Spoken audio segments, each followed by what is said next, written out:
প্রিয় সৈয়দপুরবাসী ও বেসরকারি হাসপাতাল, ক্লিনিক ও ডায়াগনস্টিক অনার্স মালিক ও কর্মকর্তাদের সহ সকল ধর্মপ্রাণ মুসলিম ভাইদের জানাই ঈদুল আজহার শুভেচ্ছা। ঈদ মোবারক। এই ঈদে পশু কুরবানির মধ্য দিয়ে যেন আমরা আমাদের ভিতরে পশুত্বকে মেরে ফেলতে পারি।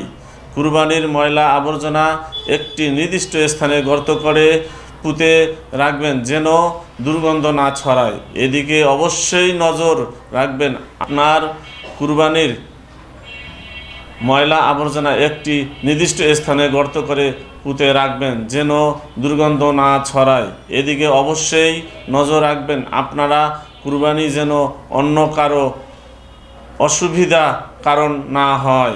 এই শহরটি আপনার সবার, এটি পরিষ্কার রাখার দায়িত্ব আমাদের সকলের। আসুন সবাই নিজ নিজ দায়িত্বে এই শহরটি আমার সবার পরিষ্কার রাখার দায়িত্ব আমাদের সকলের।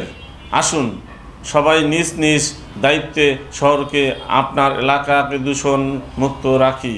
সকলকে আমার শুভেচ্ছা ও অভিনন্দন। ঈদ মোবারক।